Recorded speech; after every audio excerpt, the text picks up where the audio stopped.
Hello guys, welcome back. चलिए आगे बढ़ते हैं। हम पढ़ रहे हैं फाइनेंशियल मैनेजमेंट इंट्रोडक्शन। हमने पढ़ा था, ठीक है, finance, business finance, corporate finance, financial management, ठीक है। ये हमने एक के बाद एक चीज़ें देखी, मैंने आपको काफ़ी बेसिक्स बताए, ठीक है।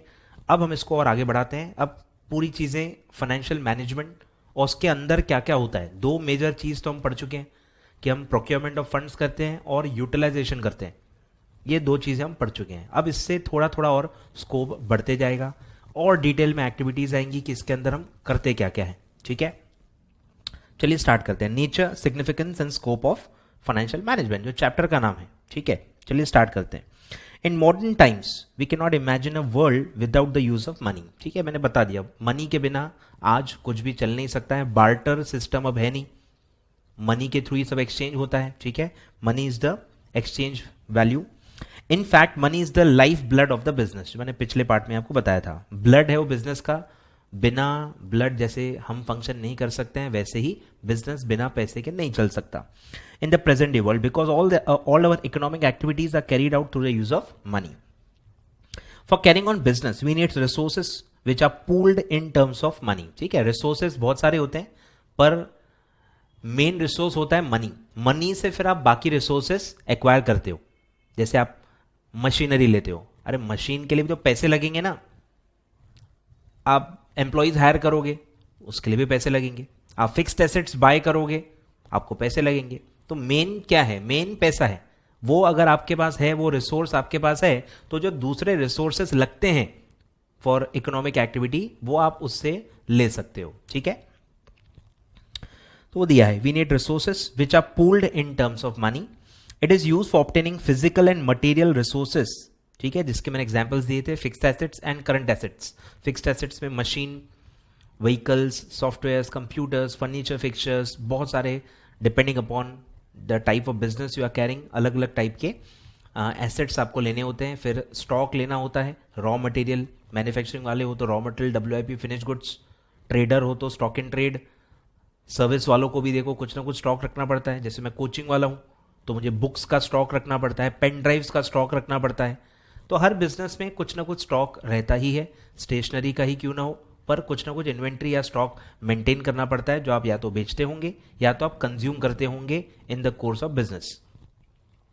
तो ये सब आएगा, physical and material resources for carrying out productive activities. बराबर, प्रोडक्टिव एक्टिविटीज क्या है कि आप जिससे वैल्यू क्रिएट कर रहे हो। मेनली मैन्युफैक्चरिंग ही आती है, जिसको आप रॉ मटेरियल में आप फिनिश गुड्स में कन्वर्ट करते हो, उसको प्रोडक्टिव एक्टिविटी बोलते हैं। पर अगर आप सर्विस भी दे रहे हो, that is also productive activity, because वो फैसिलिटेट कर रहा है किसी न किसी चीज को, that is also revenue generating. And business operations which affect sales and pay compensation to suppliers of resources, physical as well as monetary. बराबर, जो रिसोर्सेज आप लेते हो, कंज्यूम करते हो फॉर बिजनेस एक्टिविटी, वो दो में बांटे गए हैं। एक है फिजिकल, जो मैंने आपको बताया, फिक्स्ड एसेट्स वगैरह सब, और एक मॉनेटरी भी आता है।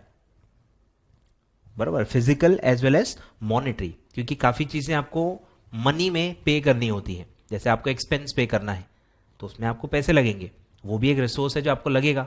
जैसे मैंने आपको बताया, सैलरी आप पे करोगे, रेंट पे करोगे, उससे भी आप रिसोर्सेज ही यूज कर रहे हो, क्योंकि आपने रेंट आउट किए होंगे। बिल्डिंग खरीदी नहीं है, बिल्डिंग आपने हायर की है, रेंट पे ली है, तो उसमें आपको मॉनेटरी पेमेंट्स करने पड़ेंगे, रेंट के, लीज के, ठीक है। तो दोनों टाइप के रिसोर्स होते हैं, physical as well as monetary. फिर है, hence financial management is considered as an organic function of a business and has rightly become an important one. बराबर, ऑर्गेनिक मतलब सबसे इंपॉर्टेंट जो होता है, जो एक फ्लो होता है, अपने आप चीजें होती हैं, आपको सिर्फ उसको डायरेक्शन देना है। फ्लो अगर आप कंट्रोल नहीं करोगे तो आपके खिलाफ भी हो सकता है। जैसे अगर आप ध्यान न दो कि हम कितने में बोरो कर रहे हैं, कितने में उसको इन्वेस्ट कर रहे हैं, तो आपसे क्या गलती होगी? आप ज्यादा में बोरो कर लोगे और कम में इन्वेस्ट कर दोगे तो आप लॉस में आ जाओगे। आ रहा है समझ में? तो बस आपको डायरेक्शन देना है कि भाई जब मैं बोरो करूं तो मेरा माइंडसेट क्लियर होना चाहिए कि मुझे कॉस्ट को मिनिमाइज करना है जितना भी हो सके, और उसको जो मेरा रिटर्न मैं कमा रहा हूं, जो मेरा यूटिलाइजेशन है, उससे मुझे कम ही रखना है, नहीं तो मेरा बिजनेस ही वाइबल नहीं रहेगा। आ रहा है समझ में? तो ये चीजें आपको चीजों को सिर्फ एक डायरेक्शन देना है, ठीक है।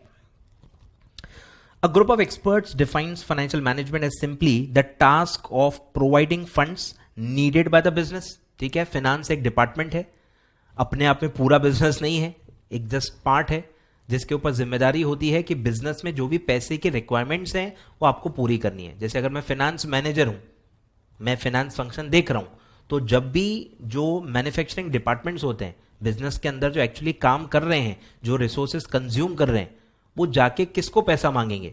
जैसे आप एक फैमिली मेंबर हो, आप पापा या मम्मी से पैसे मांगोगे ना, तो आपके पापा या मम्मी या दोनों फाइनेंस मैनेजर आपके घर के, तो घर में जो भी लोग रहते हैं जिनको भी पैसे की रिक्वायरमेंट है, वो जाके फाइनेंस मैनेजर को बोलते हैं कि भाई मेरे को पैसे चाहिए, ये नीड है। और फिर अब उनकी ये ड्यूटी है कि वो कहां से अरेंज कर रहे हैं और वो कैसे लगा रहे हैं, ये सब फाइनेंस मैनेजर का काम है, बरोबर।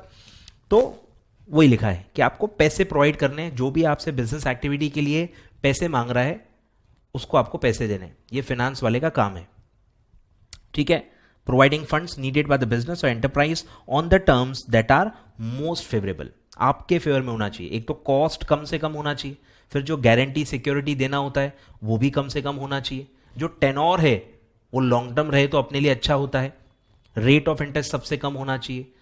तो ऐसी बहुत सारी टर्म्स होती हैं। रेट ऑफ इंटरेस्ट एक बहुत ही प्राइमरी चीज है जो बोरो करते वक्त देखनी होती है, पर आपको और भी बहुत सारी चीजें होती हैं। उसका जो टेनोर है, कितने समय के लिए आप ले रहे हो, कम समय के लिए ले रहे हो तो आपके लिए नेगेटिव है क्योंकि आपको जल्दी लौटाने पड़ेंगे।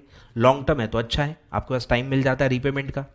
फिर उसमें आपने क्या क्या सिक्योरिटी गारंटी दी है, कम से कम गारंटी सिक्योरिटी में आपको बोरिंग करनी है, बराबर। ये सारे बहुत सारे टर्म्स होते हैं जिसको अपन, एक वर्ड आएगा कोवेनेंट्स, कोवेनेंट्स बोलते हैं, टर्म्स एंड कंडीशंस होते हैं हर लोन के, वो आपको अपने फेवर में रखने हैं जितना हो सके in the light of its objective. फिर है the approach thus is concern almost exclusively with the procurement of funds. देखो घूम फिर के हम वहीं आ गए, procurement of funds and could be widen to include instruments, ठीक है। अब प्रोक्योर करने के लिए आपको इंस्ट्रूमेंट भी इशू करने पड़ सकते हैं, it's a part of procurement, it's the, जिस चीज से प्रोक्योर हो रहा है वो इंस्ट्रूमेंट है तो वो भी उसी के अंदर आ जाएगा, इंस्ट्रूमेंट्स। फिर है इंस्टीट्यूशंस, जैसे बैंक्स, आप बैंक से बोरो करते हो उसमें इंस्ट्रूमेंट नहीं लगता, अरे पर इंस्टीट्यूशंस का तो इन्वॉल्वमेंट आ गया ना। अगर इंस्ट्रूमेंट है तो इंस्टीट्यूशन की जरूरत नहीं है, इक्विटी शेयर आप खुद ही इशू कर सकते हो, सर्विसेज आपको लेनी पड़ सकती हैं, दैट्स अ डिफरेंट इशू। तो जब आप इंस्ट्रूमेंट्स के थ्रू बोरो कर रहे हो, आप डायरेक्टली ले रहे हो, डायरेक्टली उस इंसान से जो आपको दे रहा है, अंडरलाइंग जो इंसान है जो सेव करके आपको पैसा दे रहा है, आप डायरेक्टली जब बोरो करते हो उसको बोलते हैं इंस्ट्रूमेंट्स। और जब आप इनडायरेक्टली बोरो करते हो, आप बैंक से ले रहे हो, अब बैंक के पास भी पैसा खुद का थोड़ी होता है, बैंक के पास भी लोगों का ही पैसा है, सेविंग अकाउंट खोल के, करंट अकाउंट खोल के उन्होंने डाला हुआ है, तो इनडायरेक्टली पैसा आ रहा है। अगर आप बैंक के थ्रू ले रहे हो आपको पता नहीं चलता वो पैसा किसका है, इसीलिए उसको इनडायरेक्ट बोलते हैं।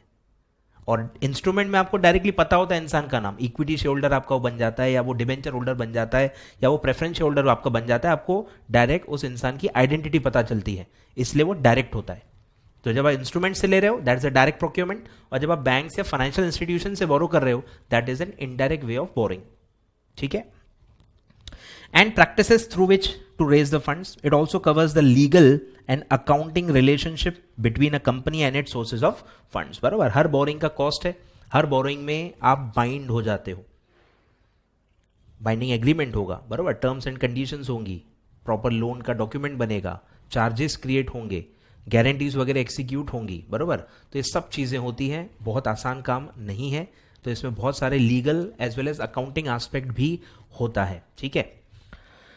तो वो दिया है, financial management is certainly broader than procurement, ठीक है। सिर्फ प्रोक्योरमेंट को फाइनेंस नहीं बोल सकते, जब ये फील्ड चालू हुई थी तब एक्चुअली बोरोइंग को ही फाइनेंस बोला जाता था, इन्वेस्टमेंट करना that was outside the purview of finance, पर ग्रेजुअली धीरे धीरे फाइनेंस का जो फील्ड है वो बढ़ते गया है, इसलिए आप देखते हो फाइनेंस को फाइनेंशियल मैनेजमेंट बोलते हैं, क्योंकि दायरा बढ़ते जा रहा है, एक्टिविटीज और बढ़ते जा रही हैं, ठीक है। और हम पढ़ेंगे एक और एक्टिविटी इसमें आएगी, तो सिर्फ procurement is not finance in today's world, उसमें वन ऑफ द स्टेप है प्रोक्योरमेंट, फिर आपको इन्वेस्ट भी करना है और भी चीजें आएंगी। तो शुरुआत कहीं ना कहीं प्रोक्योरमेंट से हुई थी, इसलिए लिखा हुआ है फाइनेंशियल मैनेजमेंट सर्टनली ब्रॉडर, बराबर। जहां से शुरुआत हुई थी आज बहुत ज्यादा ब्रॉड ऑब्जेक्टिव्स हो गए हैं फाइनेंशियल मैनेजमेंट के, then procurement of funds and there are other functions and decisions too, जो अपन आगे पढ़ेंगे। Other set of experts assume that finance is concerned with cash, ठीक है। कुछ लोगों का बोलना है फंड्स मतलब कैश, मतलब बैंक और जो भी दूसरे इंस्ट्रूमेंट्स भी होते हैं वो सब कैश में मानते हैं, कैश को बहुत ही ब्रॉड वे में वो देखते हैं, ऐसे भी कुछ लोग हैं।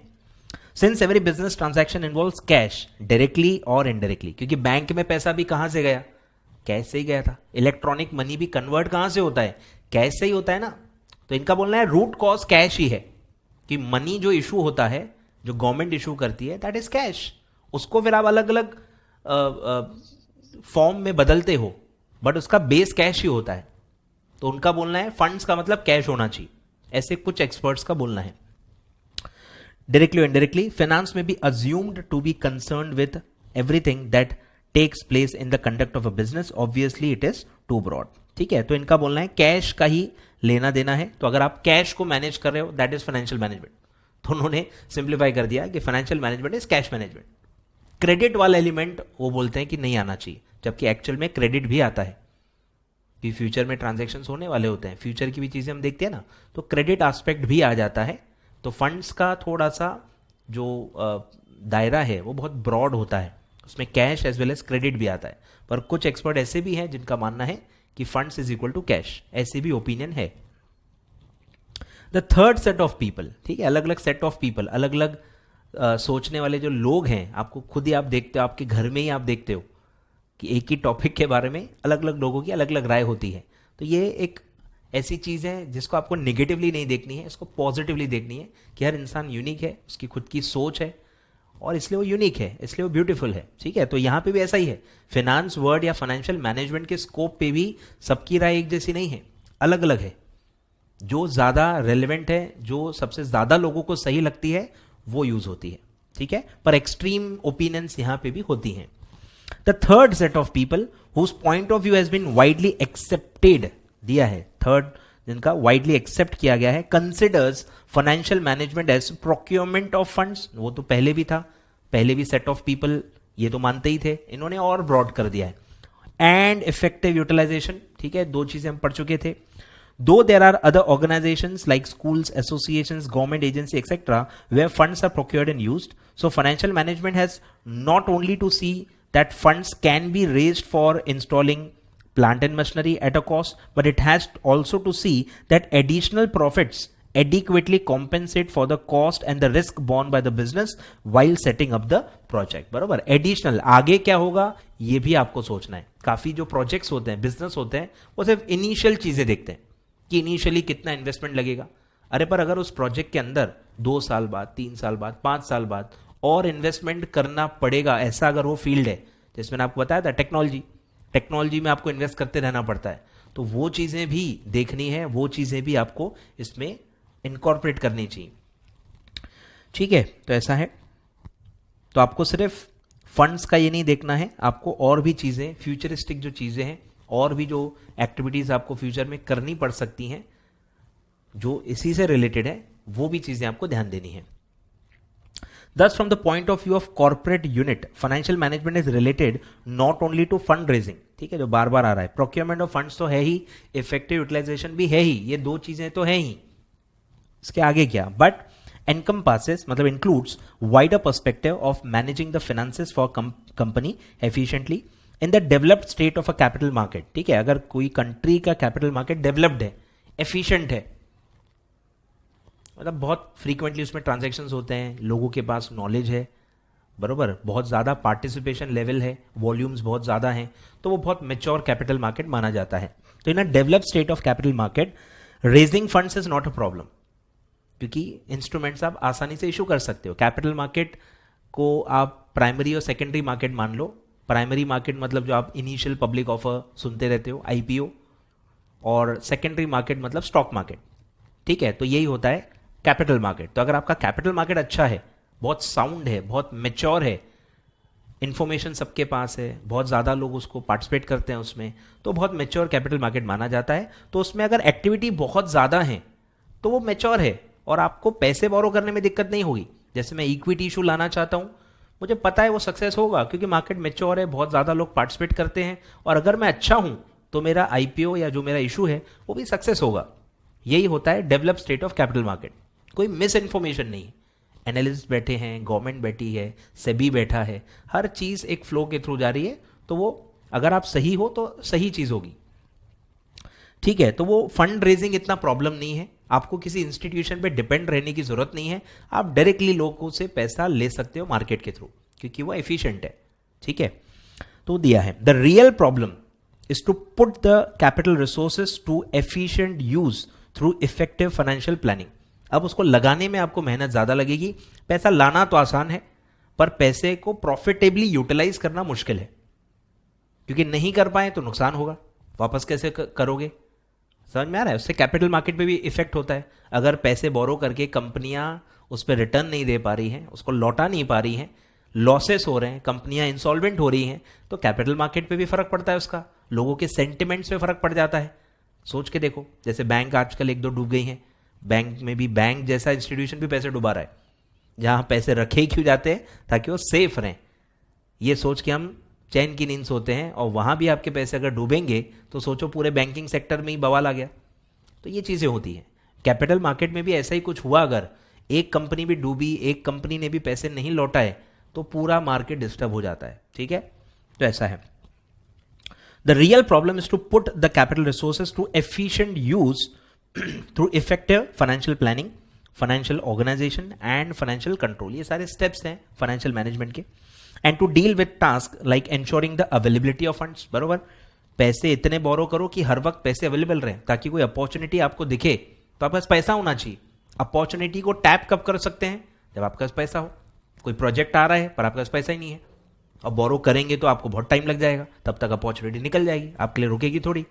तो काफी बिजनेस ऐसे भी होते हैं जो अपॉर्चुनिटी पे डिपेंड करते हैं, उनको पैसे अवेलेबल भी रखने पड़ते हैं। आप देखोगे ना, बहुत सारे लिस्टेड कंपनीज का कैश एंड बैंक बैलेंस देखो, बौखला जाओगे आप। 1,000 करोड़ का बैंक बैलेंस क्यों रखा है भाई? 1,000 करोड़ सोच के देखो जस्ट, 1,000 करोड़ बैंक बैलेंस है, यानी सेविंग अकाउंट में पड़ा है या करंट अकाउंट में पड़ा है। करंट अकाउंट में तो इंटरेस्ट भी नहीं मिलता। तो पागल लोग हैं के? तो ये बिजनेस ही ऐसे होते हैं कि आपको कुछ पैसे रखने पड़ते हैं ताकि टाइम पे आप अपॉर्चुनिटी को टैप कर पाओ। तो आप ये देखो, मैं वही बोल रहा हूं, ये पूरी जो आप फील्ड पढ़ रहे हो, इसमें थोड़ा आपको एक्टिव रहना पड़ेगा, थोड़ा गूगल करना पड़ेगा, और मेरे साथ साथ ये चीजें रिसर्च करते जानी पड़ेगी। तो आज आप रैंडम 2-4 जो बड़े ग्रुप्स होते हैं उनका गूगल करके सिर्फ कैश एंड बैंक बैलेंस देखो। रिलायंस मैंने आपको बता ही दिया है, रिलायंस इंडस्ट्री का देखो, टाटा ग्रुप में कोई भी टाटा सन्स या कोई भी टाटा मोटर्स, टाटा की कोई भी कंपनी का, या बड़े जो भी है महिंद्रा एंड महिंद्रा है, इन सब बड़े ग्रुप्स का सिर्फ आप 31 मार्च 2019 का आप सिर्फ क्या देखो, बैंक बैलेंस देखो, आपको एक आइडिया आ जाएगी। तो हजारों करोड़ों रुपए वो बैंक बैलेंस मेंटेन करते हैं, क्योंकि उनका बिजनेस ही ऐसा है कि उनको प्रोजेक्ट्स आते रहते हैं, और प्रोजेक्ट्स का फायदा वो तभी ले पाएंगे जब हाथ में कुछ पैसे होंगे, ठीक है। तो ये लोग लिक्विड फंड्स बहुत ज्यादा रखते हैं। तो लिक्विड फंड्स रखने की भी एक रिक्वायरमेंट होती है काफी सारे बिजनेस में, खासकर अगर आप रियल एस्टेट में हो। सोच के देखो, मैं रियल एस्टेट हूं, डीएलएफ, या बहुत सारे जो बड़े बड़े सहारा ग्रुप है जो काफी ये हैं, काफी जो डेवलपर्स वाली फील्ड में है, तो उसमें तो पैसा आपको बहुत रखना पड़ेगा कि आपको अगर कोई प्रोजेक्ट आया, कोई डेवलपिंग के लिए कोई स्कीम आई, तो आपके पास पैसा होना चाहिए। खाली जेब से बिजनेस होता नहीं है, ठीक है। तो ये चीज आएगी आपको, सबसे हर वक्त ये देखनी है कि पैसे हर वक्त अपने पास अवेलेबल होने चाहिए सफिशिएंट, ताकि कोई अपॉर्चुनिटी है तो हम टैप कर पाए। Allocating them for different uses, ठीक है, अलग अलग फिक्स एसेट, करंट एसेट, अलग अलग जगह आप उसको यूटिलाइज करोगे। मैनेजिंग देम, मैनेज करो, कहीं से फ्री होके आ गए तो फिर कहीं लगाना पड़ेगा, कहीं ऑलरेडी लगाए हैं और लगाने की नीड आएगी। तो ये चीजें आपको मैनेज करनी है, डे टू डे उसको कंट्रोल करना है और देखते रहना है कि और पैसे लगाने हैं या कुछ पैसे विड्रॉ करने हैं, तो विड्रॉ किए तो फिर और कहां लगाऊं, और लगाने हैं तो फिर लाऊं कहां से। यही आपका रोज का काम है। Allocating them, managing them, investing funds, बराबर, जब भी सरप्लस पैसे आ जाएंगे या कुछ पैसे एक्स्ट्रा पड़े हैं तो उसको कैसे इन्वेस्ट करें, कहां इन्वेस्ट करें। कंट्रोलिंग कॉस्ट, बराबर, जब भी आप बोरो कर रहे हो, आप कॉस्ट इंकर कर रहे हो, उस पर आपको इंटरेस्ट पे करना है, इक्विटी शेयर्स पे डिविडेंड पे करना है, आपकी कुछ ना कुछ कॉस्ट लगी हुई है, ठीक है। Forecasting financial requirements, doing profit planning and estimating rate of return on investment, ठीक है। जो भी आप इन्वेस्ट कर रहे हो उस पर आप कितना कमा रहे हो, ताकि आप ये देख पाओ कि आप प्रॉफिट में होगी नहीं, ठीक है। And assessment of the working capital, जो मैंने आपको बताया कि जो करंट एसेट्स होते हैं, जो स्टॉक है, डेटर है, उसमें आपका भी पैसा लगा होता है। कुछ पैसा बाहर से आएगा, कुछ पैसा क्रेडिट पे आपने लिया है, रॉ मटेरियल आपको क्रेडिट पे मिल जाएगा, कहीं ना कहीं से, जैसे ओवरड्राफ्ट भी आपने ले लिया, कुछ ना कुछ क्रेडिट एलिमेंट होता है, पूरा पैसा आपका नहीं होता है। तो जितना पैसा आपका लगा हुआ है वो होता है वर्किंग कैपिटल। मतलब टोटल जो करंट एसेट्स होते हैं हम उसमें से बाहर का पैसा जो है माइनस कर लेते हैं, जिसको हम करंट लाइबिलिटी बोलते हैं। बाहर की करंट लाइबिलिटी माइनस कर दी तो बचे हुए पैसे हमारे लगे हुए हैं, हमारा उसमें पैसा इन्वेस्ट किया गया है, ठीक है, तो वो होता है वर्किंग कैपिटल। तो इन्वेस्टमेंट के एंगल से देखें तो हम दो ही जगह पैसे लगाते हैं, एक है फिक्स्ड एसेट और दूसरा है वर्किंग कैपिटल। करंट एसेट नहीं बोल रहा, क्योंकि पूरे करंट एसेट में हमारा पैसा नहीं होता है, कुछ ना कुछ क्रेडिट हमको मिलता है। तो करंट एसेट के अंदर जो हमारा पैसा है वो होता है वर्किंग कैपिटल। तो इन्वेस्टमेंट जब भी वर्ड आएगा उसमें दो बेसिक नाम आएंगे, एक है फिक्स्ड एसेट्स और एक है वर्किंग कैपिटल, ठीक है। चैप्टर के नाम भी है वर्किंग कैपिटल, पूरा चैप्टर भी हम पढ़ने वाले। चलिए आगे बढ़ते हैं। तो ये सारी चीजें उसके अंदर आएंगी। Financial management to be more precise is thus concerned with, बराबर। अब हम टॉपिक पे आ रहे हैं कि इन्वेस्टमेंट तो है ही कि पैसा कहाँ यूटिलाइज करना है, फिर है फिनांसिंग मतलब प्रोक्योरमेंट ऑफ फंड्स, ये दो तो आप पढ़ चुके हो। अब आता है तीसरा एलिमेंट, वो है डिविडेंड डिसीजन, कि अगर आप एक कॉर्पोरेट हो तो आप इक्विटी और प्रेफरेंस से आप पैसा लेते हो तो आपको डिविडेंड का भी डिसीजन लेना था। तो प्रेफरेंस शेयर्स में तो आपको पता ही है कि डिविडेंड फिक्स होता है, प्रॉफिट है तो देना ही है, आपके पास डिसीजन थोड़ी है, वो तो प्रॉफिट अवेलेबिलिटी डिपेंड है। प्रॉफिट अवेलेबल है तो यू हैव टू पे, प्रॉफिट अवेलेबल नहीं है तो क्यूमुलेटिव रहता है, वो नेक्स्ट ईयर आपको पे करना है जब भी प्रॉफिट आएगा। तो प्रेफरेंस शेयर में dividend is not a decision, it's fixed कि आपको देना है। डिसीजन कहां होता है? इक्विटी में। आपको पता है इक्विटी का डिविडेंड फिक्स नहीं होता और वो बोर्ड ऑफ डायरेक्टर्स डिसाइड करते हैं कि जो भी अवेलेबल प्रॉफिट बचा है फॉर इक्विटी शेयर होल्डर्स उसमें से कितना प्रपोर्शन आपको बांटना है एज अ डिविडेंड और कितना रिटेन रखना है फॉर फ्यूचर प्रोजेक्ट्स। तो ये ही डिसीजन है कि जो भी कमाई है पूरी बांटें या उसका एक प्रपोर्शन बांटें या कुछ भी नहीं बांटें। तो ये पॉलिसी जो होती है वो होती है डिविडेंड पॉलिसी और ये बोर्ड ऑफ डायरेक्टर्स डिसाइड करते हैं। यस, शेयर होल्डर्स का अप्रूवल लगता है बट डिसीजन जो है, जो प्रपोर्शन डिसाइड होता है वो बोर्ड के हाथ में होता है। बोर्ड रिकमेंड करता है कि कितना डिविडेंड बांटना चाहिए जो भी अवेलेबल प्रॉफिट आपके पास होते हैं, ठीक है। तो बार बार जो डिविडेंड डिसीजन आएगा we are talking about equity dividend. Equity dividend बांटना है नहीं बांटना है, कितना बांटना है, ये सब होता है डिविडेंड डिसीजन और ये भी फाइनेंशियल मैनेजमेंट का ही पार्ट है। अब सर इसमें फाइनेंशियल मैनेजमेंट का क्या लेना देना है? अरे भाई डिविडेंड कैसे दोगे? डिविडेंड क्या है? पैसा है ना भाई, पैसा देना पड़ेगा। पैसा कहां से आया? कमाई से आया। कमाई कहां से आई? बोरोइंग से आई। तो ये सब लिंक पैसे की है। तो जो भी आपके पास पैसा है अगर आप वो बांट दोगे तो फ्यूचर के लिए पैसा कम बचेगा। अब फिर फ्यूचर के लिए पैसा अगर कम बचेगा तो फ्यूचर की बोरोइंग बढ़ जाएगी, फाइनेंशियल रिक्वायरमेंट्स बदल जाएंगी। इसीलिए एक फाइनेंशियल मैनेजमेंट का पार्ट है क्योंकि इसका कनेक्शन फिनेंसिंग और इन्वेस्टमेंट से ही है। अगर आपको पता है कि मुझे अगले साल पैसे चाहिए तो आप डिविडेंड बांट क्यों रहे हो? या कम बांटो ना, क्योंकि आपको और पैसे की नीड है। आज आप डिविडेंड बांट रहे हो, पूरा पैसा आपने खाली कर दिया, फिर कल बोल रहे हो मेरे पास प्रोजेक्ट के लिए पैसे नहीं है, फिर आप बोरिंग मांग रहे हो, उस पर कॉस्ट बैठ रही है, बराबर। तो ये चीजें हैं, सब इंटरकनेक्टेड है। ये अपन पढ़ेंगे, फाइनेंसिंग, इन्वेस्टमेंट एंड डिविडेंड तीनों इंटरकनेक्टेड हैं। तीनों जो डिसीजंस होते हैं तीनों एक साथ लिए जाते हैं, तीनों का एक दूसरे पे इफेक्ट होता है। तो आप आइसोलेशन में बस फाइनेंसिंग का मैं अलग लूंगा डिसीजन, तब मैं इन्वेस्टिंग के बारे में नहीं सोचूंगा, ऐसा कैसे होगा? इन्वेस्टमेंट फाइनेंसिंग हो ही किसके लिए रही है? इन्वेस्ट करने के लिए हो रही। तो बिना इन्वेस्टमेंट की प्लानिंग किए आप फाइनेंसिंग कैसे करोगे? आ रहा है समझ में? तो ऐसे लिंक है। इन्वेस्ट कर रहे हो तो आपको ये देखना पड़ता है कि फाइनेंसिंग हो भी पाएगी कि नहीं। अगर मेरे पास 1000 करोड़ का प्रोजेक्ट है, अरे भाई 1000 करोड़ में रेज कर पाऊंगा कि नहीं, ये भी तो सोचना पड़ता है ना। रिलायंस थोड़ी हो आपकी 1000 करोड़ है चलो मिल जाएंगे, अज्यूम नहीं कर सकते। यू हैव टू चेक कि उतनी फाइनेंसिंग हम ले पाएंगे कि नहीं, उतने पैसे हमारे पास है कि नहीं है। तो इसीलिए दोनों इंटरडिपेंडेंट है, दोनों इंटरडिपेंडेंट है। सब पढ़ेंगे अपन डिटेल में। तो तीन ऐसे चीजें आपको ख्याल में रखनी है। The scope of financial management में तीन बड़े डिसीजन है, financing decisions, investment decisions and dividend decisions, ठीक है। पूरा चैप्टर इसी के आगे पीछे घूमेगा। आगे बढ़ते हैं। Such decisions have to take care of the interest of the share holders, ठीक है। किसके नजरिए से आपको सारे डिसीजन लेने हैं? Share holders. फाइनेंस मैनेजर को अपना पर्सनल इंटरेस्ट नहीं देखना है। आप एक मीडिएटर हो, बिजनेस किसका है? शेयर होल्डर का है। तो आपको शेयर होल्डर के एंगल से, शेयर होल्डर के इंटरेस्ट में सारे डिसीजन लेने हैं जिससे शेयर होल्डर की वेल्थ बढ़े, शेयर होल्डर का प्रॉफिट बढ़े, शेयर होल्डर की वेल्थ बढ़े, ठीक है। They are upheld by maximisation of share holders wealth. ठीक है, तो ऑब्जेक्टिव क्या है कि शेयर होल्डर्स का वेल्थ बढ़े, उनकी वैल्यू जो है शेयर्स की बढ़ते रहे। इस नजरिए से हमको डिसीजन लेने हैं। कोई भी ऐसा डिसीजन नहीं लेना है जिससे शेयर की वैल्यू कम हो जाएगी, तो वो शेयर होल्डर के इंटरेस्ट में नहीं माना जाएगा। ठीक है, which depends upon increase in the net worth of the capital invested in the business plus प्लोड back profits for growth and prosperity of the company. कि जो भी आप पैसा बोरो कर रहे हो या लगा रहे हो वो तो है ही, प्लस जो आप उस पर कमा रहे हो, ऐड करते जा रहे हो हर साल, उससे आपकी वेल्थ बढ़ती है। प्रॉफिट ज्यादा तो वेल्थ भी बढ़ेगी। अगर आपके प्रॉफिट्स ही नहीं है तो आपकी वेल्थ कैसे बढ़ेगी? डायरेक्ट कनेक्शन है। क्या लॉस मेकिंग कंपनी में शेयर होल्डर्स की वेल्थ बढ़ती है क्या? नहीं, वो तो इरोड होती है, माइनस होते जाती है। तो कहीं ना कहीं अगर आप प्रॉफिट कमाते जा रहे हो, प्रॉफिट बचाते जा रहे हो, रिटेन करते जा रहे हो, तो आपकी वेल्थ बढ़ते जाएगी और उसका इफेक्ट शेयर की प्राइस पे भी पड़ेगा। तो वो दिया है, it is for such reasons that market is prepared to pay lower और higher price for the shares of some company and the और द अदर। ठीक है, अलग अलग प्राइस क्यों होती है?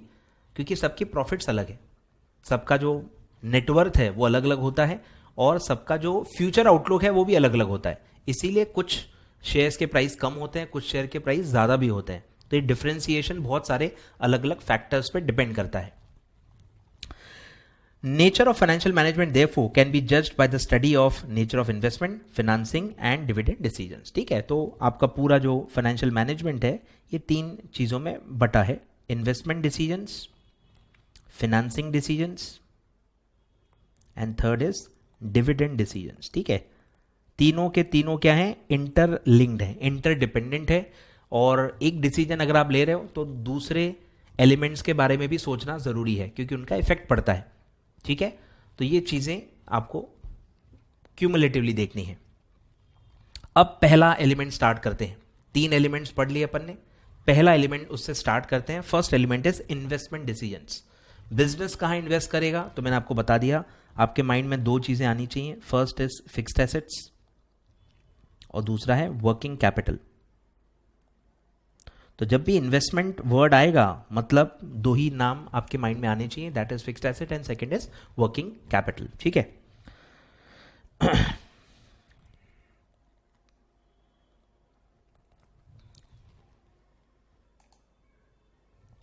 चलिए आगे बढ़ते हैं। Investments ordinarily means utilisation of money. ठीक है, पैसा लगाना, जिस पर्पस से आपने लिया था वो पर्पस है यूटिलाइजेशन। ठीक है, और यूटिलाइज क्यों कर रहे हैं? ताकि हम उससे कुछ ना कुछ कमा पाएं, डायरेक्टली एंड इनडायरेक्टली। जैसे मैं कहीं शेयर्स में इन्वेस्ट कर रहा हूं, कहीं डायरेक्ट एसेट में इन्वेस्ट कर रहा हूं, जिससे डायरेक्टली पैसा मिलता है, इंटरेस्ट डिविडेंड मिलता है, तो वो डायरेक्ट है, उसकी कमाई पता चल जाती है। पर जब आप फिक्स एसेट ले रहे हो आपको पता थोड़ी चलता है। जब मैं मशीन ले रहा हूं, मुझे क्या पता उस मशीन से मैं कितना कमाऊंगा? कि मशीन से डायरेक्ट थोड़ी कमाते हैं, मशीन से सेल जनरेट होती है, फिर सेल में बहुत सारे इनडायरेक्ट एक्सपेंसेस भी होते हैं जो माइनस होकर आपको पता चलता है। और सिर्फ मशीन से आप नहीं कमाते हो, it's a assembly of all fixed assets. सिर्फ मशीन आप लगाओगे, बाकी एसेट्स नहीं लोगे तो कमाओगे कैसे? तो इंडिविजुअल फिक्स्ड एसेट्स से आप नहीं कमा पाते हो, तो वो पता नहीं चलता। आ रहा है ख्याल में? इसीलिए ये सब दिक्कतें हैं कि 1 to 1 डायरेक्ट नहीं पता चलेगा कि मैं एक बिल्डिंग ले रहा हूं तो अब बताओ मैं कितना कमाऊंगा। अरे बिल्डिंग से डायरेक्टली थोड़ी कमाओगे, बिल्डिंग से सेल जनरेट होगी, सारे एसेट्स जब इंस्टॉल होंगे, एक सेटअप रेडी होगा तो उससे सेल होगी, और सेल से फिर बहुत सारे एक्सपेंसेस माइनस करके तब आपको पता चलेगा कि आपने उससे कितना कमाया। ठीक है, फॉर प्रॉफिट्स और रिटर्न्स, यूटिलाइजेशन का ऑब्जेक्टिव है प्रॉफिट कमाना। This could be done by creating physical assets. ठीक है, जो मैंने आपको बता दिए, building, plant, machinery, furniture, fixture, car, computer, सब कुछ with money and carrying on business और परचेसिंग शेयर्स। जो मैं इन्वेस्टमेंट बोल रहा हूं बार बार, इन्वेस्टमेंट मतलब शेयर्स या इंस्ट्रूमेंट्स में इन्वेस्ट करना जिससे आपको डायरेक्टली पैसा मिलता है और आपको पता रहता है कि कितना मिलने वाला है। ठीक है, purchasing shares, debentures of a company और समटाइम्स दो erroneously purchasing a consumer durable like building. बराबर, कंज्यूमर जो हम कंज्यूम करते हैं, जिसको हम फिक्स एसेट ही बोलते हैं, फिजिकल एसेट ही बोलते हैं, तो वो भी यूटिलाइज होता है।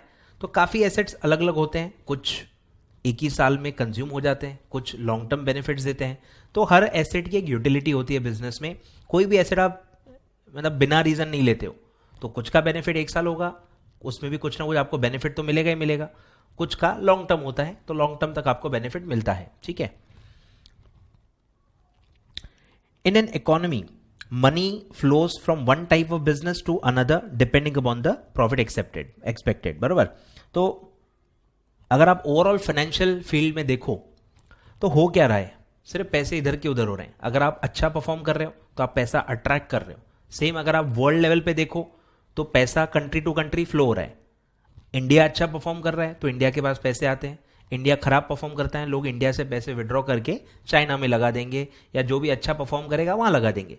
तो ये हर जगह ऐसे ही हो रहा है। वर्ल्ड लेवल पे देखोगे तो कंट्री टू कंट्री पैसा फ्लो हो रहा है, कंट्री के अंदर देखोगे तो ये हो रहा है, एक बिजनेस से दूसरे बिजनेस। जो अच्छा बिजनेस है वहां पैसा आता है, जो खराब बिजनेस है, जो लॉस में चल रहा है, वहां से लोग पैसा विड्रॉ करते जाएंगे। तो यही होता है, फंड ऐसे ही फ्लो होते रहते हैं, ठीक है। Depending upon the profits expected or in the capital market, security of a concern are purchased or sold in the expectation of higher or lower profits or gains, ठीक है। लोग पास से ही फ्यूचर को जज करेंगे ना। अगर आज आप लॉस में हो तो लोग आज ही डर जाएंगे और आज ही आपके शेयर्स बेच देंगे और आपके मतलब बिजनेस से पैसे आउटफ्लो होते जाएंगे, या आपकी जो शेयर की प्राइस है वो कम होते जाती है। अगर लोग सिर्फ सेल कर रहे हैं, डिमांड सप्लाई आपने पढ़ाई होगा इकोनॉमिक्स में, अगर लोग बाय करते जा रहे हैं तो वो डिमांड है, उससे प्राइस बढ़ते जाएगी।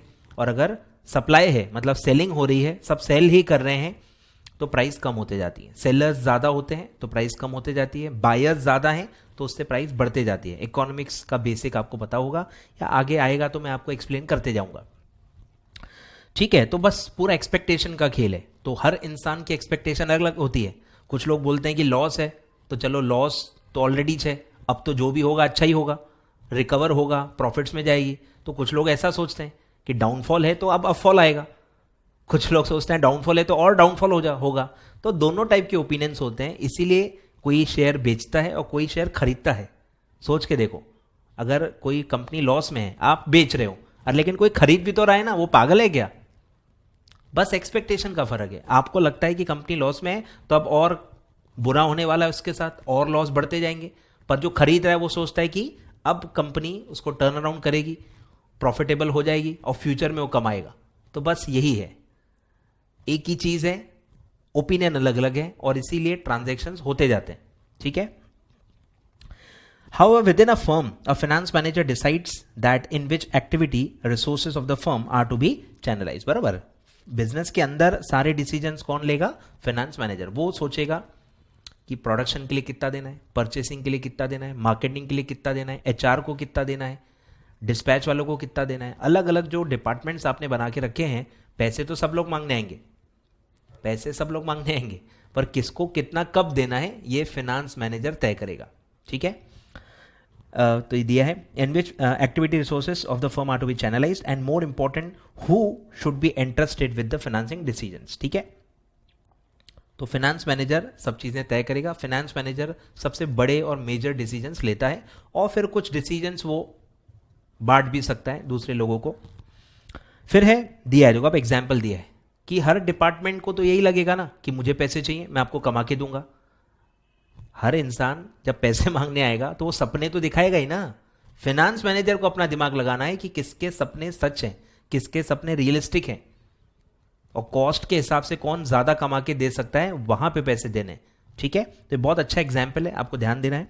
अब मार्केटिंग मैनेजर, ठीक है, मार्केटिंग वाला क्या बोलेगा, मैं इतना इतना मेरे को बजट दो, मैं मार्केटिंग करूंगा, आपको इतने अमाउंट की सेल जनरेट करके दे दूंगा। वो सेल के सपने दिखाएगा, ठीक है। अब marketing manager may like to have new showroom, a production manager a new lathe मतलब मशीन का नाम है। तो प्रोडक्शन वाला बोलेगा मशीन, न्यूएस्ट टेक्नोलॉजी जो होगी उसकी मशीन आप लाके दो, तो मैं आपको इतने समय में इतना ज्यादा प्रोडक्शन करके दूंगा, हाई क्वालिटी, कम टाइम में। तो वो अपने सपने दिखाएगा। पर्सोनल मैनेजर यानी HR, higher wages for labour, वो बोलेगा लेबर की पगार बढ़ाओ, तो लेबर की एफिशिएंसी बढ़ेगी, वो कम टाइम में ज्यादा अच्छा परफॉर्म करेंगे, उनके जो डिफेक्टिव्स हैं या जो भी वो नुकसान करते हैं वो कम से कम होगा। तो हर एक देखो मैनेजर अपना अपना बोलेगा। Which may lead to regular and efficient production, ठीक है। प्रोडक्शन अच्छा हुआ तो ही आप बेच पाओगे, तो ही आपकी सेल होगी। प्रोडक्शन ही नहीं हो पा रहा है तो फिर आप क्या कमाओगे। तो प्रोडक्शन बहुत सारी चीजों पे डिपेंडेंट है। Over and above the top management may like to enter entirely new area of production like textile company, entering electronics etcetera, जिसको अपन बोलते हैं डाइवर्सिफिकेशन। मैं एक चीज में हूं, उसमें मैं अच्छा हूं, अब मैं क्या करूं, मैं दूसरे फील्ड में जाऊंगा ताकि जो मेरी इमेज है, जो मेरा गुडविल है, उसका एडवांटेज मैं ले पाऊं। तो आप अलग अलग फील्ड्स में जाने की प्लानिंग करते हो। रिलायंस आज इतना बड़ा ग्रुप ऐसे ही बना है, स्टार्टिंग पॉलिस्टर और एक दो फैब्रिक से किया था। अब ऐसी कोई फील्ड बची नहीं है जहां पे रिलायंस ना हो, हर फील्ड में आ गया है। टेलीकॉम सेक्टर में जियो आ गया है, तो कोई फील्ड बची नहीं है, बस एक रिलायंस का बैंक आना बाकी है। और आई थिंक वो भी उन्होंने प्रपोजल डाला हुआ है, अप्रूव नहीं हुआ है, बट मतलब आप ताज्जुब मत कीजिएगा कि रिलायंस का भी अपना एक बैंक हो जाए, ठीक है, प्राइवेट बैंक वो भी खोल सकता है। तो यही है डाइवर्सिफिकेशन। तो टॉप मैनेजमेंट के अलग प्रायोरिटीज होते हैं, फाइनेंस मैनेजर के अलग प्रायोरिटीज होते हैं, एक एक डिपार्टमेंट के हेड की प्रायोरिटीज अलग अलग होती हैं। तो यही सब है फाइनेंशियल मैनेजमेंट। आपको यही देखना है कि कौन सी चीज़ इंपॉर्टेंट है, कौन सी चीज़ ज़्यादा कमा के देगी, कौन सी चीज़ को पोस्टपोन कर सकते हैं। मार्केट सिनेरियो स्टडी करके ये सब चीज़ें डिसाइड होती हैं। तो कॉम्प्लेक्स चीज़ है, इतना आसान नहीं है ये चीज़ें। All these are the ventures which are likely to increase profit. ठीक है, हर इंसान जब पैसे मांगने आता है तो सपने वही दिखाएगा कि आप कमाओगे उससे। कोई लॉस मेकिंग प्रपोजल थोड़ी लेके आएगा आपको, इतने पैसे दो मैं इतना नुकसान करके दूंगा आपको, आप तो भगा दोगे ना उसको। तो प्रपोजल आ रहा है मतलब वो प्रॉफिट के सपने तो दिखाएंगे ही दिखाएंगे। It has to be in that, but resources are limited. Finance manager के पास जो पैसे हैं वो लिमिटेड है, ये प्रॉब्लम है। कोई भी बिजनेस एक लिमिटेड अमाउंट ऑफ फंड्स ही रेज कर सकता है।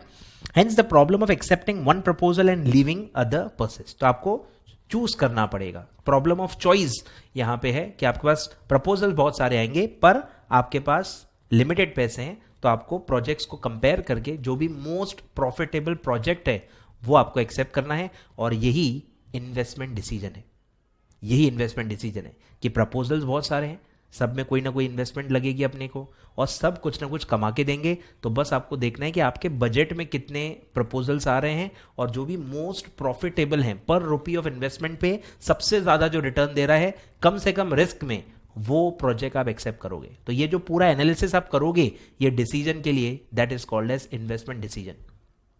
ठीक है, आपको एक आइडिया आ गई होगी। आगे बढ़ते हैं।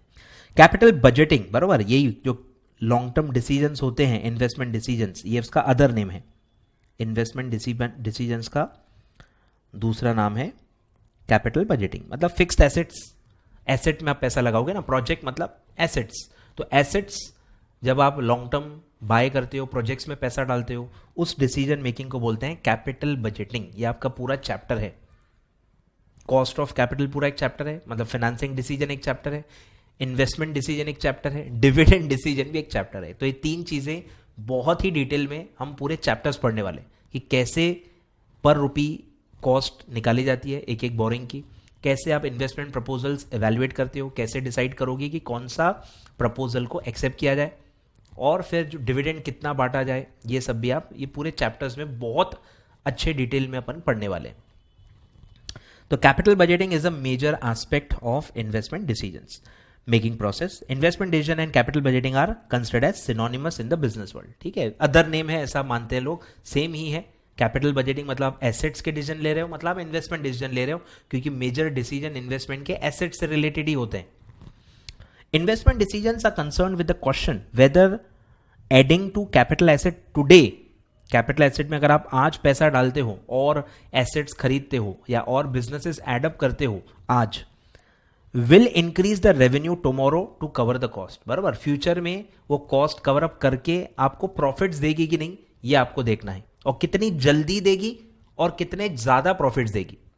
यही चीजें सब एनालिसिस में देखी जाती हैं। कितने जल्दी आपका जो इन्वेस्टमेंट है वो रिकवर हो जाएगा और आप प्रॉफिटेबल हो जाओगे, कितनी जल्दी होगा, इसको पे बैक पीरियड बोलते हैं, कि आपकी इन्वेस्टमेंट पे बैक हो गई, पूरी इन्वेस्टमेंट रिकवर हो गई और आप अब प्रॉफिट में हो, कुछ फिक्स कॉस्ट आपकी है नहीं और हर चीज आप कमा रहे हो। तो कितना समय उसको लगता है, जितना कम समय होगा उतना अच्छा है, उतना रिस्क कम है, और जितना ज्यादा समय लग रहा है उतना रिस्क है, उतनी अनसर्टेनिटी है। ठीक है, वो दिया है। 10 investment decisions are commitments of monetary resources at different times. जो मैंने आपको बताया था, कुछ इन्वेस्टमेंट्स इनिशियल होती हैं, बिजनेस स्टार्ट करते वक्त ही आपको करनी है, पर कुछ एडिशनल इन्वेस्टमेंट्स भी होती हैं जो एक फ्रीक्वेंट इंटरवल्स पे आपको करना है। कुछ ना कुछ एसेट्स अपग्रेड करने होते हैं, कुछ ना कुछ एसेट ऐड करने होते हैं। तो ये भी चीज़ें इंपॉर्टेंट होती हैं, ये भी एक इन्वेस्टमेंट डिसीजन है। ठीक है, eight different times in the expectation of economic return in the future. ठीक है, तो जो प्रॉफिट आप कमाना चाहते हो, पूरे प्रोजेक्ट का एवेल्यूएशन आप प्रोजेक्ट में पैसा लगाते वक्त ही एवेल्युएट कर लेते हो। Choice is required to be made amongst available resources. ठीक है, प्रॉब्लम ऑफ चॉइस मैंने आपको बताया था कि इन्वेस्टमेंट डिसीजन में आप क्या फेस करोगे, प्रॉब्लम ऑफ चॉइस की चीजें बहुत ज्यादा होंगी जहां आप इन्वेस्ट करके कमा सकते हो, पर जो पैसा आपके पास अवेलेबल है वो कम होगा, तो आपको चूज करना पड़ेगा। अगर मेरे पास 10 प्रपोजल्स हैं, उसके लिए जो टोटल पैसा लगेगा उतना पैसा मेरे पास नहीं होता है। उतना होता तो मुझे प्रॉब्लम ऑफ चॉइस फेस करना ही नहीं पड़ता। सारे प्रपोजल आ रहे हैं, लगा दो पैसे, पर ऐसा होता नहीं है कि प्रपोजल बहुत सारे आते हैं और जो आपके पास पैसा होता है वो हमेशा कम ही होता है। ठीक है, सब इकोनॉमिक्स में आप पढ़ चुके हो।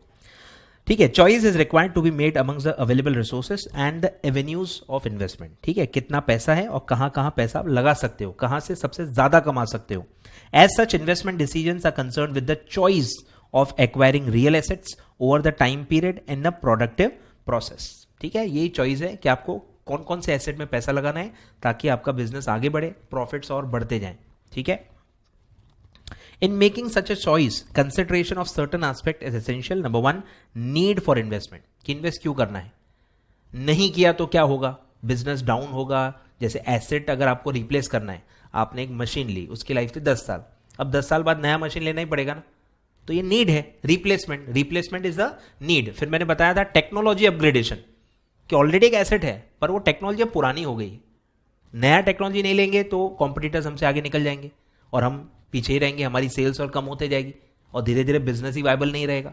तो ये नीड्स हैं, technology upgradation, replacement of asset, बहुत सारे ऐसे अलग अलग नीड्स होते हैं। फिर है फैक्टर्स अफेक्टिंग द डिसीजन। ठीक है, क्या क्या फैक्टर्स हैं जो अफेक्ट करते हैं कि पैसा कितना अवेलेबल है, उसमें रिटर्न कितना है, उसमें रिस्क कितना है, कितना जेस्टेशन पीरियड है, कितने समय का ये प्रोजेक्ट है, बरोबर। तो ये सब फैक्टर्स होते हैं जिससे डिसीजन पे फर्क पड़ेगा।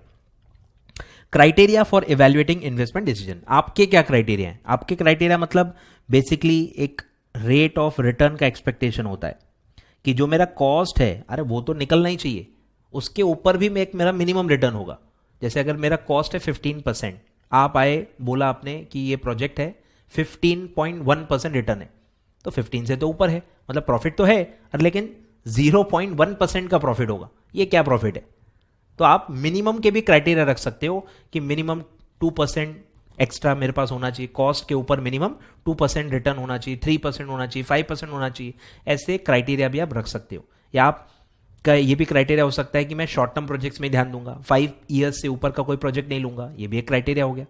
या मैं सिर्फ लॉन्ग टर्म ही प्रोजेक्ट लूंगा, मिनिमम 10 ईयर्स वाला। तो ये सब क्राइटेरियाज होते हैं, अलग अलग कंपनीज अलग अलग क्राइटेरिया इसमें डाल सकती हैं। अमाउंट के भी क्राइटेरिया हो सकते हैं, कम से कम 1 करोड़ का प्रोजेक्ट होना चाहिए, चिल्लर वो छोटे प्रोजेक्ट्स में पैसे नहीं डालूंगा। या कुछ मैक्सिमम का भी लिमिट लगाते हैं कि 100 करोड़ के ऊपर मैं नहीं लगाऊंगा। तो ऐसे amount, tenure, required rate of return, अलग अलग चीजों का आप इसमें क्राइटेरिया रख सकते हो।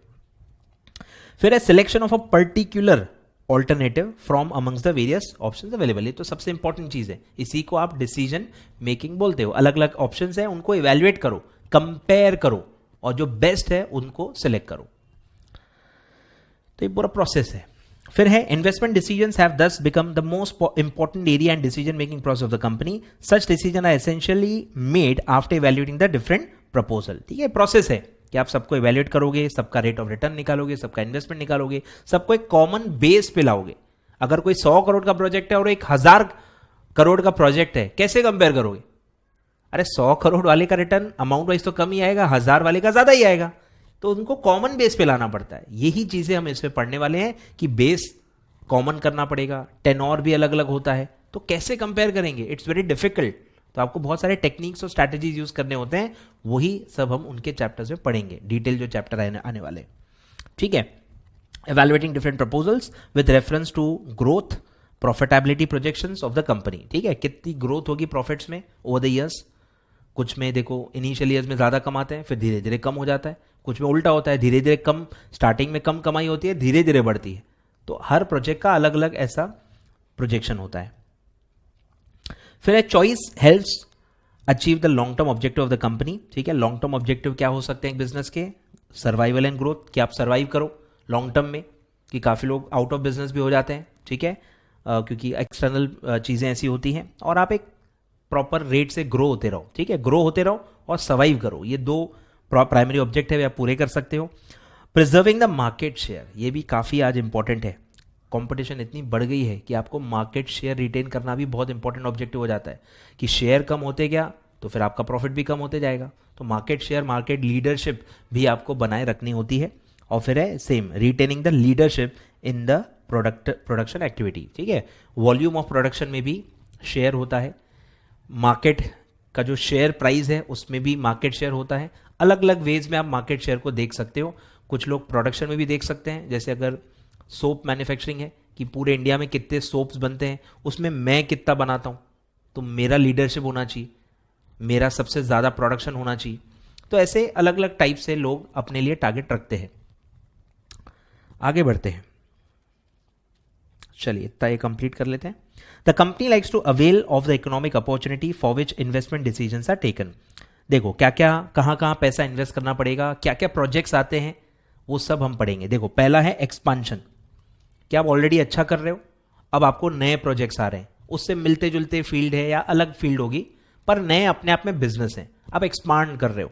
एक्सपांशन बहुत अलग अलग तरीके से होता है, आप अपना ही आउटपुट बढ़ा रहे हो तो वो भी एक्सपांशन होता है, मशीन्स ऐड करके, या आप लोकेशंस ऐड करते हो, नए नए लोकेशंस में सेम बिजनेस खोलते हो, या आप अलग अलग लोकेशंस पे नया बिजनेस खोलते हो। तो अपन पढ़ेंगे अलग अलग टाइप के एक्सपांशन प्रोजेक्ट्स होते हैं।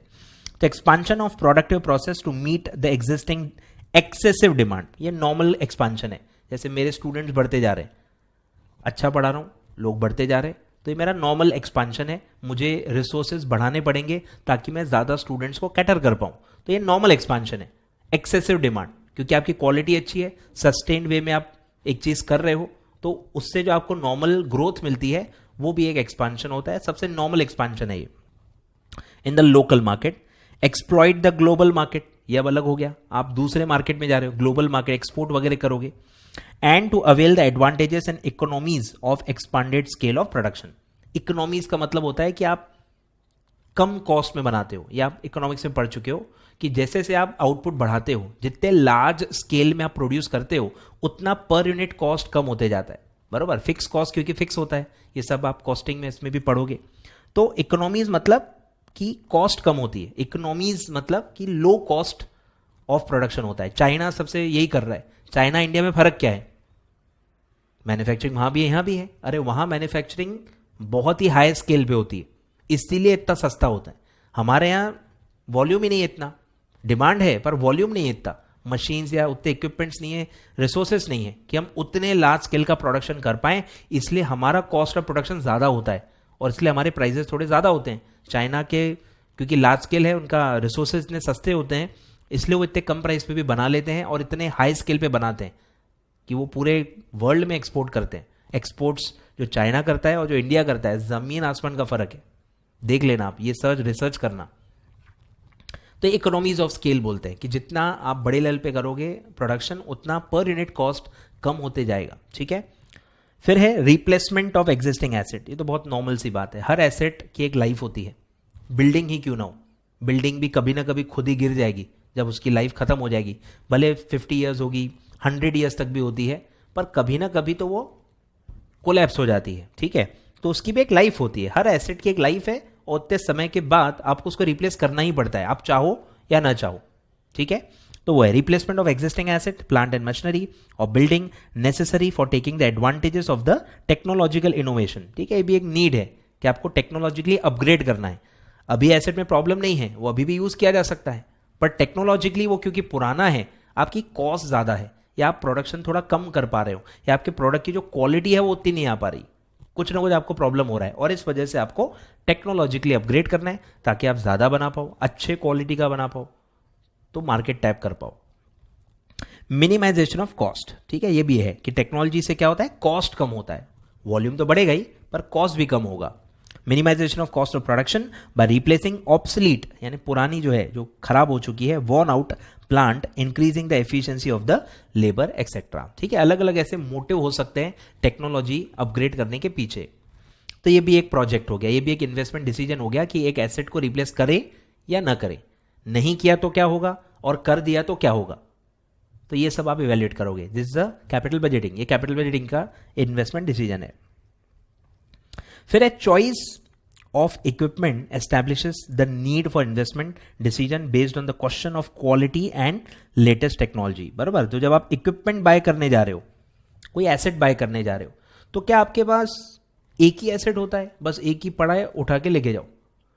हर एसेट में चॉइस होती है आपके पास। आप कंप्यूटर लेने गए होंगे, लैपटॉप लेने गए होंगे, अरे मोबाइल लेने गए होंगे, कितने सारे ऑप्शंस होते हैं, सोच के देखो। अपने आप में एक अपन मतलब प्रोजेक्ट ही बना लेते हैं कि कौन सा मोबाइल ले, हफ्ता हफ्ता 10 दिन लोग सोचते हैं, रिसर्च करते हैं, 100 लोगों से पूछते हैं, फिर एक एसेट लेते हैं। वैसे ही बिजनेस करता है कि अगर आप कोई एक चीज़ लेने गए हो, आप एक मशीनरी या इक्विपमेंट लेने गए हो, आप कंपेयर करते हो, क्योंकि एक ही टाइप का मशीन नहीं होता है, उसमें बहुत सारे वेरिएंट्स होते हैं। आप कार लेने जाओ, कार में भी कितने वेरिएंट्स हैं, मॉडल्स होते हैं, एफिशिएंसी अलग होती है, कॉस्ट अलग होती है, मेंटेनेंस कॉस्ट अलग, बाइंग कॉस्ट अलग, सेलिंग उसका रियलाइजेबल वैल्यू अलग होता है। तो बहुत सारे फैक्टर्स आपको कंसिडर करने होते हैं। सेम प्रॉब्लम्स बिजनेस को भी जाती है। तो कौन सा इक्विपमेंट लें, ये भी अपने आप में एक डिसीजन है। मतलब आपने डिसाइड कर लिया आपको वो लेना है, अरे पर उसमें बहुत सारे वेरिएंट्स होते हैं, बजट्स होते हैं, क्वालिटीज होती हैं, और वो आपको अपने हिसाब से चूज करना है। वो भी एक अपने आप में कैपिटल बजटिंग डिसीजन है। फिर है reallocation of capital in another area of investment to ensure asset allocation in tune with the production policy. ये आता है कि अगर आप एक से ज्यादा प्रोडक्ट बनाते हो, जैसे आप बड़े बड़े कॉर्पोरेट हाउसेज ले लो, हिंदुस्तान यूनिलीवर ले लो, वो बहुत सारे रेंज ऑफ प्रोडक्ट बनाता है, सोप, शैम्पू, ये वो बहुत सारे फास्ट मूविंग कंज्यूमर गुड्स। अच्छा, पतंजलि छोड़ो बाकी सबको, पतंजलि तो पता ही है कितने सारे प्रोडक्ट बनाता है। अब उनको ये एक डिसीजन लेना पड़ता है, रीएलोकेशन, प्रोडक्ट मिक्स बोलते हैं इसको, प्रोडक्ट मिक्स डिसीजन, कि कौन सा प्रोडक्ट कितना बनाए। अब वो डिमांड पे तय है, डिमांड जिसकी ज़्यादा है वो ज़्यादा बनाएंगे, और डिमांड जिसकी कम है वो कम बनाएंगे, और जिसमें ज़्यादा प्रॉफिट है उसको पहले बनाएंगे, पहले रिसोर्सेज वहाँ यूज़ करेंगे। तो ये भी एक डिसीजन होता है, रीएलोकेशन, कि अगर कोई प्रोडक्ट चल नहीं रहा तो वो कम बनाओ, और जो चल रहा है वो ज़्यादा बनाओ, जिसमें प्रॉफिट ज़्यादा हो। आ रहा है ख्याल में? तो ये होता है रीएलोकेशन, कि एक आध प्रोडक्ट का वॉल्यूम कम करो क्योंकि वो चल नहीं रहा या उसमें प्रॉफिट कम है, और मोर जो प्रॉफिटेबल है, जहां डिमांड भी ज्यादा है, वहां आप ज्यादा प्रोड्यूस करो, वहां रिसोर्सेज रीएलोकेट करो। तो ये भी काफी इंपॉर्टेंट ये है। तो आप लिख दो प्रोडक्ट मिक्स डिसीजन। ये सिर्फ उन्हीं लोगों को करना है जो मल्टीपल प्रोडक्ट्स में, आप एक ही प्रोडक्ट बेचते हो तो आप ये डिसीजन नहीं ले पाओगे। फिर है जो इंपॉर्टेंट है, merger, acquisition, reorganizations, rehabilitation are all concerned with economic and financial involvement and are governed by investment decisions। बराबर, ये एक्सपेंशन प्रोजेक्ट है कि आप ऑर्गेनिकली एक बिजनेस सेटअप कर सकते हो, या आप एक रनिंग बिजनेस डायरेक्टली ले सकते हो। दो तरीके हैं ना, एक ऑर्गेनिक है और एक इनऑर्गेनिक है। ऑर्गेनिक क्या है कि खुद एसेट लो, खुद सेटअप खड़ा करो और खुद पूरा बिजनेस चलाओ। ये नॉर्मल एक्सपेंशन, नॉर्मल बिजनेस करने का तरीका है। पर काफ़ी लोग, जैसे आज ऐप आप चलाते हो ना, फेसबुक ने एक एक करके सारे बिजनेसेस ले लिए, व्हाट्सएप ले लिया, इंस्टाग्राम ले लिया, ये क्या कर रहे हैं? ये मर्जर एक्विजिशन कर रहे हैं, रनिंग बिजनेस ले रहे हैं, जिससे उनका और एक्सपेंशन होगा।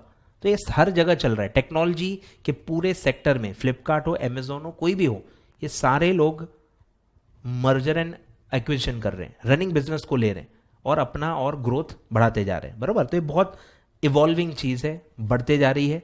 और आजकल लोग ऑर्गेनिकली बिजनेस स्टार्ट कर ही नहीं रहे, सब इनऑर्गेनिक ग्रोथ कर रहे हैं, छोटे छोटे प्लेयर्स को अपने आप में ऐड करते जा रहे हैं और खुद बड़े बनते जा रहे हैं। तो ये बहुत इंपॉर्टेंट है, रियल लाइफ में आपको बहुत स्टडी करना है इसके बारे में। तो ये भी एक डिसीजन है कि कोई बिजनेस को एक बार करें नहीं करें, कितने में करें, उससे क्या फायदा होगा, इंटीग्रेट करके अपने बिजनेस में ऐड करके क्या फायदा होगा, ये सब भी एक डिसीजन है। 10 investment decision encompass wide and complex matter involving following areas. पहला है सबसे इंपॉर्टेंट, कैपिटल बजटिंग, ठीक है। कॉस्ट ऑफ कैपिटल, कि आप जो पैसा ला रहे हो इन्वेस्ट करने के लिए वो कितने में ला रहे हो। मेजरिंग रिस्क, अलग अलग रिस्क है, रिस्क ज्यादा है तो रिटर्न भी ज्यादा लगेगा, और रिस्क कम है तो रिटर्न कम भी चल जाएगा। रिस्क रिटर्न आप पढ़ोगे, रिस्क रिटर्न थ्योरी, कि रिस्क जितना ज्यादा है उतना प्रॉफिट ज्यादा एक्सपेक्ट किया जाता है, और रिस्क जितना कम है उतना कम रिटर्न एक्सपेक्ट किया जाता है। रिस्क रिटर्न का रिलेशनशिप होता है। Management of liquidity and current assets, expansion and contraction involving business failure and reorganisation, जो मैंने आपको बताया रीएलोकेशन वाला, कि एक बिजनेस नहीं चल रहा तो बंद करो, पैसे फ्री करो और जो चल रहा है उस पर लगाओ। तो ये ऐसे डिसीजन लेने पड़ते हैं जो बहुत ज़्यादा डाइवर्सिफाइड है, बहुत ज़्यादा फैले हुए हैं अलग अलग बिजनेसेस में, उनको ये कॉन्स्टेंटली मॉनिटर करना पड़ता है कि कौन सा बिजनेस कैसा परफॉर्म कर रहा है, और अगर कोई लॉस मेकिंग है उसको वाइंड अप करो, पैसे फ्री करो और वहां लगाओ जो ज़्यादा प्रॉफिट आपको कमा के दे रहा है। बाय और हायर और लीज एन एसेट, ये मैंने स्टार्टिंग में बताया। एसेट जरूरी नहीं कि खरीदना ही है, हर एसेट जो खरीदा जा सकता है वो रेंट पे भी लिया जा सकता है। बिल्डिंग रेंट पे मिलती है, मशीन्स भी रेंट पे मिलती हैं, हर एसेट रेंट पे भी मिलता है। तो ये आपको डिसाइड करना है, ये एक डिसीजन है कि हम बाय करें या हायर करें या लीज करें। हायर लीज एक ही होता है, आप भाड़े पे ले रहे हो, आप एक पीरियोडिकल उसमें पैसे भरोगे, ओनरशिप आपको नहीं मिलेगी, आपको सिर्फ यूज करने का राइट मिलता है अंडर हायर और लीज। और परचेज में तो आपको सारे ही राइट्स मिल जाते हैं, पर आपको पैसे लगेंगे, इन्वेस्टमेंट लगेगा। ठीक है, तो ये सारे डिसीजंस हैं, ये सारे फैक्टर्स हैं। Factors affecting investment decisions are essentially the ingredients of the investment decision. Ingredients हैं जो आपको इवैल्यूएशन के वक्त ध्यान रखने हैं। Capital is a scarce resource, बार बोलने की जरूरत ही नहीं, इकोनॉमिक्स में भी पढ़ा होगा कि ये स्कार्स है, लिमिटेड है, अनलिमिटेड नहीं बोल सकते हैं इसको, लिमिटेड होता है। And it's supply cost is very high, free में नहीं आता, हर एक एक रुपए का कॉस्ट आप बेयर करते हो, आपको पैसा भरना पड़ता है, उसका रिटर्न देना पड़ता है सामने वाले को। Optimal investment decisions need to be made taking into consideration such factors as are given below. ठीक है, सेम पॉइंट्स है, ये भी वही बता रहा है कि फैक्टर्स क्या होते हैं जिससे आप ऑप्टिमल डिसीजन ले पाओ। ऑप्टिमल मतलब जो आपके फेवर में, जो आपके लिए मोस्ट प्रॉफिटेबल है, अच्छे डिसीजन है। पहला है एस्टिमेशन ऑफ कैपिटल आउटले, कितना आउटफ्लो होगा पहले आपको एस्टिमेट करना पड़ेगा, उसके बिना आप डिसीजन कैसे लोगे अगर आपको पता ही नहीं है कि पैसे जाएंगे कितने, अभी कितने जाएंगे और फ्यूचर में भी जाएंगे कि नहीं, वो भी आपको पता करना होता है। एंड द फ्यूचर अर्निंग्स, बराबर, आउटफ्लो आपने देख लिया तो अब इनफ्लो भी तो देखना पड़ेगा, तभी तो प्रॉफिट पता चलेगा ना। Future earnings of propose project focusing on the task of value engineering and market forecasting, बराबर, कि मार्केट आगे कैसे होगा। डिमांड फ्यूचर की फोकास्ट करना इतना आसान नहीं है, मैं नहीं पता कर सकता मेरे अगले टाइम में कितने पेनड्राइव बिकेंगे, सोच के देखो 6 महीने बाद क्या होगा मुझे क्या पता, कितने स्टूडेंट हैं, कितने एडमिशन्स हैं, कितने और मेरे कॉम्पिटिटर्स हैं। तो ऐसे ही बिजनेस के अंदर भी बहुत सारे फैक्टर्स होते हैं और आप फ्यूचर के बारे में सोच रहे हो जो कि कितना अनसर्टन होता है। गवर्नमेंट के पॉलिसीज क्या होंगे ये भी आपको नहीं पता, टेक्नोलॉजी कहाँ जाएगी वो भी आपको नहीं पता। तो बहुत सारे ऐसे फैक्टर्स हैं, ये भी हम सब पढ़ेंगे, ये स्ट्रैटेजिक मैनेजमेंट में आता है तो हम उसको भी पढ़ेंगे, ये भी आपके सिलेबस में है। तो ये सब फैक्टर्स हैं जो आपको इवेल्युएट करते वक्त देखना पड़ता है। फिर है अवेलेबिलिटी ऑफ कैपिटल, बराबर, प्रोजेक्ट तो है 100 करोड़ का, अरे पर आपके पास 100 करोड़ है कि नहीं वो भी तो देखना पड़ेगा, आपके पास कितने पैसे हैं या कितने पैसे आप अरेंज कर सकते हो वो भी देखना है। ठीक है, and considerations of cost of capital focusing attention on the financial analysis, तो आपको वो देखना है कि वहां का कॉस्ट कितना है, यहां जब लगाएंगे तो रिटर्न कितना है, रिटर्न कॉस्ट से ज्यादा है कि नहीं, ये सब आपको देखना है। A set of standards by which to select a project for implementation and maximizing returns therefrom focusing attention on the logic and arithmetic। अभी अपन पढ़ेंगे सेट ऑफ स्टैंडर्ड्स कि बहुत सारे स्ट्रैटेजीज होते हैं, बहुत सारे पैरामीटर्स होते हैं जिनसे आप प्रॉफिटेबिलिटी समझ सकते हो। मतलब एक ही नहीं है कि भाई चलो आपने ग्रॉस प्रॉफिट निकाला, नेट प्रॉफिट निकाला, ऐसा एक ही तरीका नहीं होता एक बिजनेस को इवेल्युएट करने का, अलग अलग तरीके होते हैं। तो वो आपको अपने लिए एक स्टैंडर्ड बनाना है कि कौन सा बेस्ट इंस्ट्रूमेंट है जिससे आप एक प्रोजेक्ट को इवैल्यूएट कर सकते हो।